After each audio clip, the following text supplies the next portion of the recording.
Hello दोस्तों, आप सभी का RYGS रिसर्च सेंटर में स्वागत है। आइए आज के क्लास में हम लोग प्रकाश के बारे में पढ़ने वाले हैं। इसमें कम्प्लीटली हम लोग प्रकाश के परिवर्तन तक देखेंगे। देखिए, सबसे पहले हम लोग जानते हैं कि ये प्रकाश क्या है। देखिए, प्रकाश हम लोग का इसमें देखेंगे प्रकाश क्या है। देखिए, प्रकाश हम लोग का एक ऐसा कारक है जिसकी सहायता से हम लोग किसी भी वस्तु को देख पाते हैं। अगर हम लोग के सामने प्रकाश नहीं रहेगा, जैसे रात में अंधेरा हो जाता है, तो रात में अंधेरा हो जाता है तो रात में सूर्य का प्रकाश नहीं मिलता है, इसलिए अंधेरा। वहीं जब हम लोग किसी बॉल या टॉर्च को हम लोग जब जलाते हैं तो वहाँ चारों तरफ दिखाई देने लगता है। इसका अर्थ ये है कि प्रकाश के सहायता से ही हम लोग किसी भी वस्तु को देख पाते हैं। देखिए, प्रकाश, सबसे पहले हम लोग प्रकाश के बारे में लेकर चलेंगे। तो प्रकाश, देखिए, प्रकाश तो एक ऐसा कारक है जिसकी सहायता से हम लोग किसी वस्तु को देख पाते हैं। प्रकाश में देखिए दो प्रकाश एक प्रकार की क्या है, प्रकाश एक प्रकार की हम लोग का ऊर्जा है, एक प्रकार का ऊर्जा है। जैसे कि मान के चलिए कि हम लोग को प्रकाश के सूर्य के प्रकाश के सहायता से हम लोग बैटरी, सोलर प्लेट से बैटरी चार्ज होता है तो उसमें आवेश होता है, ऊर्जा होता है। तो इस प्रकार से ये प्रकाश एक प्रकार की ऊर्जा है। ऊर्जा के साथ साथ एक प्रकार का प्रकाश तरंग भी है, एक प्रकार का तरंग भी है। तरंग में हम लोग का जैसे कि विद्युत, ये अनुप्रस्थ तरंग है, अनुप्रस्थ तरंग, अनुप्रस्थ विद्युत चुंबकीय अनुप्रस्थ तरंग, ये कहीं भी निर्वात में भी गमन करते हैं। प्रकाश का ये नहीं है कि जहाँ हवा रहेगा, ये निर्वात में भी गमन करते हैं, इसलिए इसको हम लोग विद्युत चुंबकीय अनुप्रस्थ तरंग भी कहते हैं। इसके साथ इसमें एक प्रकार का तरंग के साथ साथ प्रकाश एक प्रकार का कण भी है। कण में ये किस प्रकार का कण है, तो ये फोटोन कण है, ये फोटोन कण है। ये सब पाए जाने के कारण, कण और तरंग पाए जाने के कारण इसको प्रकाश में हम लोग बोलते हैं कि द्वैध गुण पाया जाता है। द्वैध गुण में एक कण, एक फोटोन कण और एक प्रकार का तरंग, ये दो प्रकार के हैं। तो इसलिए इसका ये गुण पाए जाने के कारण ही हम लोग इसको, प्रकाश को द्वैध गुण वाले तरंग भी हम लोग बोलते हैं। इसके साथ साथ हम लोग देखते हैं, ये तो हम लोग का फोटोन कण हो गया, अनुप्रस्थ तरंग हो गया।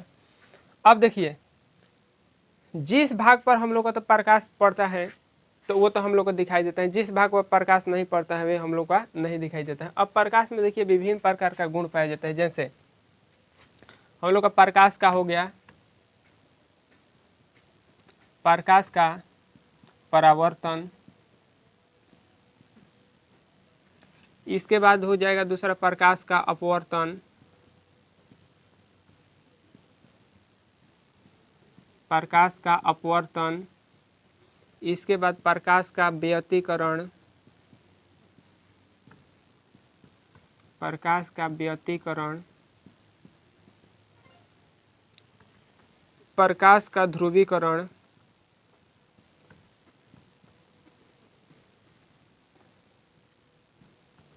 प्रकाश का ध्रुवीकरण, प्रकाश का वर्ण विक्षेपण,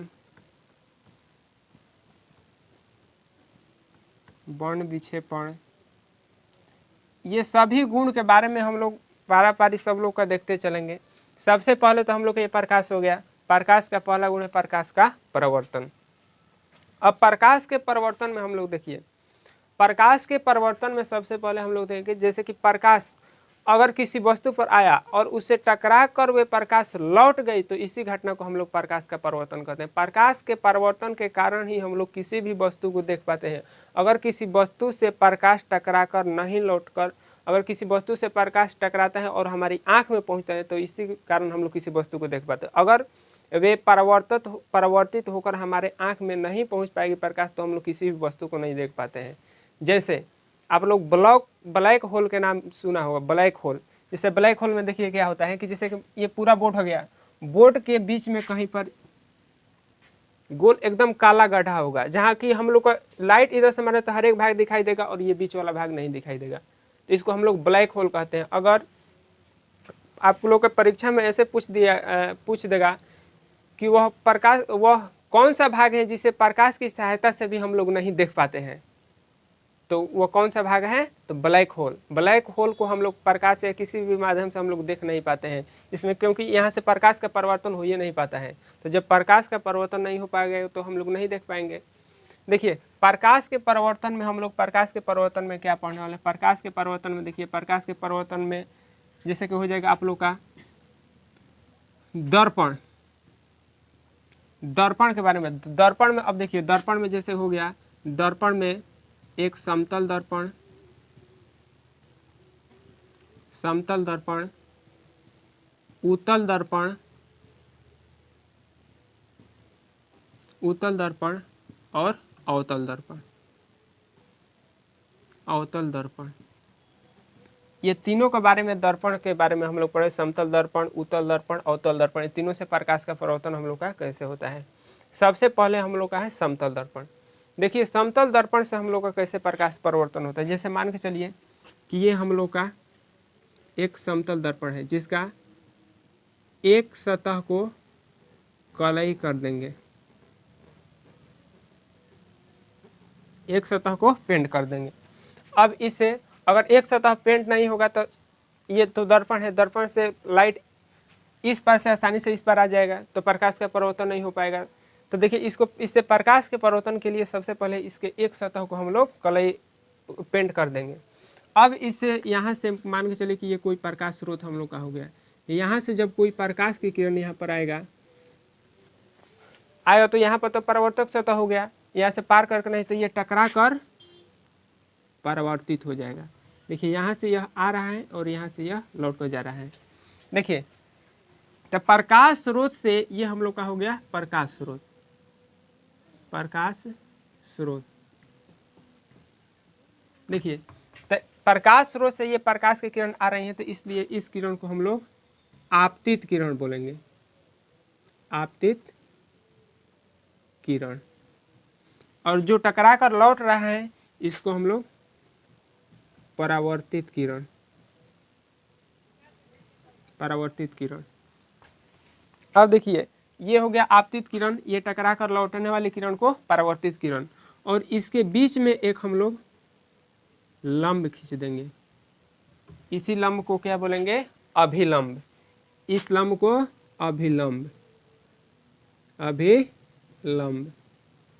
अब देखिए ये आपतित किरण और अभिलंब के बीच यहाँ पर एक कोण बन रहा है, इस कोण को हम लोग बोलते हैं आपतन कोण, इसे आई से सूचित करते हैं। इस कोण को आपतन कोण, आपतन कोण। और यहाँ पर देखिए अभिलंब और परावर्तित किरण के बीच जो कोण, वो कोण बन रहा है, इसको परावर्तन कोण, परावर्तन कोण। और यहाँ पर देखिए आपतित किरण, परावर्तित किरण और अभिलंब तीनों आकर एक बिंदु पर यहाँ पर मिल रहा है, तो इस बिंदु को हम लोग बोलते हैं आपतन बिंदु, आपतन बिंदु। देखिए तो ये प्रकाश के समतल दर्पण से प्रकाश के परिवर्तन का नियम है। जैसे कि अगर किसी प्रकाश स्रोत से प्रकाश के किरण आ रहे हैं और किसी परावर्तक सतह से टकरा कर लौट जाता है, तो इसी घटना को प्रकाश का परिवर्तन कर। जैसे किसी प्रकाश स्रोत से आ रही प्रकाश की किरण किसी परावर्तक सतह से टकरा कर जिस नियमों का पालन करते हुए परिवर्तित होती है उसे प्रकाश का परिवर्तन कहते हैं। इसमें प्रकाश स्रोत से जो किरण आती है उसे आपतित किरण, जो टकरा कर लौटती है उसे परावर्तित किरण, आपतित किरण और परावर्तित किरण के बीच में जो लंब खींचते हैं उसे अभिलंब। अब इसमें देखिए आपतित किरण और अभिलंब के बीच एक कोण बना है उसे आपतन कोण, इसे आई से सूचित किया जाता है। और यहाँ पर देखिए परावर्तित किरण और अभिलंब के बीच जो कोण बन रहा है उसे परावर्तन कोण कहते हैं। अब देखिए आपतित किरण, परावर्तित किरण और अभिलंब तीनों आकर जिस बिंदु पर यहाँ मिल रहा है इस बिंदु को हम लोग आपतन बिंदु बोलते हैं। अब देखिए प्रकाश के परिवर्तन के यहाँ दो नियम है।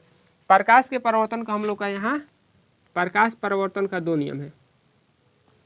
प्रकाश परिवर्तन देखिए इसका दो नियम है। देखिए हर एक स्थिति में ये दो चीज हमेशा सत्य होता है। जैसे यहाँ पर देखिए आपतित किरण, परावर्तित किरण और अभिलंब तीनों आकर एक ही तल में एक ही बिंदु पर मिलता है, तो इसका पहला नियम हो गया कि आपतित किरण परावर्तित किरण और अभिलंब तीनों हमेशा एक ही बिंदु पर और एक ही तल में मिलता है। यहाँ देखिए पहला स्थिति में क्या हो गया, आपतित किरण, आपतित किरण, परावर्तित किरण, परावर्तित किरण, परावर्तित किरण और अभिलंब, और अभिलंब, और अभिलंब तीनों एक ही तल में, एक ही तल में एक ही बिंदु पर मिलते हैं, एक ही बिंदु पर मिलते हैं, मिलते हैं, एक ही तल में एक ही बिंदु पर मिलते हैं।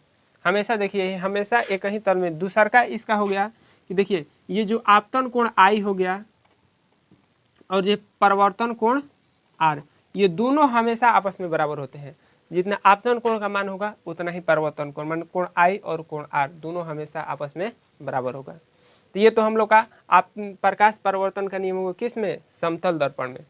इसके बाद हम लोग उत्तल दर्पण में देखेंगे, इसके बाद हम लोग अवतल दर्पण में देखेंगे। तो ये इतना तक आप लोगों को समझ में आ गया होगा। तो इसके बाद उत्तल दर्पण और अवतल दर्पण के बारे में अगले वीडियो में हम लोग देखेंगे। तब के लिए थैंक यू। अगर आप लोगों को ये वीडियो अच्छा लगा होगा तो प्लीज़ लाइक एवं सब्सक्राइब करना न भूलें। Thank you.